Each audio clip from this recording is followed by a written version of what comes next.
नमस्कार आणि आपण पाहत आहात लोकहित लाईव्ह न्यूज चॅनल, आवाज सर्वसामान्य जनतेचा। आज आपण उमरखेड तालुक्यातील कोपरा खुर्द या ठिकाणी आलेलो आहे आणि या ठिकाणी कोपरा येथील रोजगार सेवक यांचा मास्टर काढण्यास नकार, सामाजिक कार्यकर्ते शंकर निळकंठे यांचा आरोप।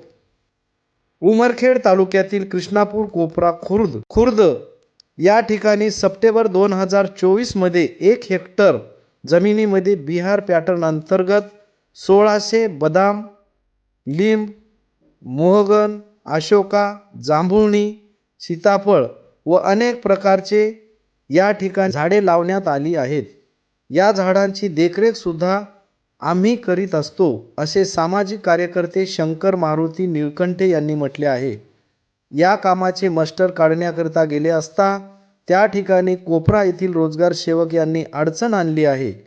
आता उन्हाळ्याचे दिवस जवळ आलेले आहेत आणि या कामाचे बिल निघत नसल्यामुळे मजूर लावायचे कसे असा प्रश्न उपस्थित झाला आहे। तरी वरिष्ठ अधिकारी यांनी या कामाची पाहणी करून या कामाचे त्वरित बिल काढावे, असे निळकंठे यांनी म्हटले आहे। त्यांचे सोबत गावातील सामाजिक कार्यकर्ते तुकाराम अवधूत शिरगिरे, विजय लक्ष्मण रनमले हे उपस्थित होते।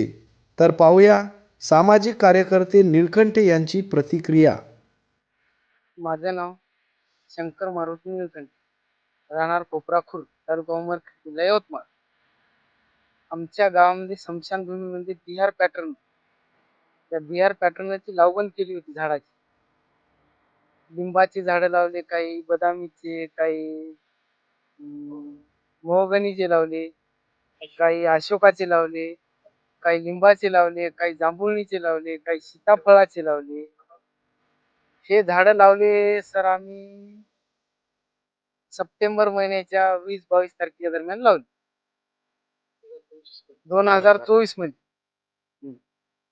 तर याचे बिहार पॅटर्न आहे रोजगार हमीतून, याचे मास्टर काढण्यास रोजगार सेवक स्वतःचे 4 माणसं टाका आणि याची 8 माणसं टाकायची परमिशन आहे।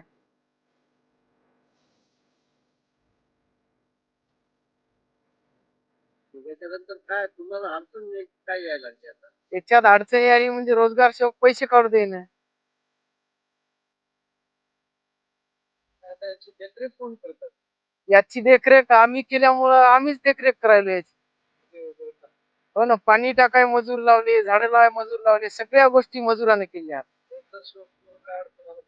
रोजगार सेवक अडचण आणत आहे म्हणजे त्याची स्वतःची 4 माणसं टाका म्हणते ना, त्यानं एक तर पैसे लावले नाही।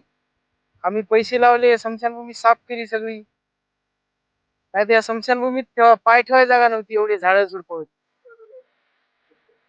2.5 एकर मध्ये आम्ही 1600 झाडं लावली, काही शाळांमध्ये लावली झाडं, 200 झाडं शाळेत लावली। सगळे जिवंत आहेत।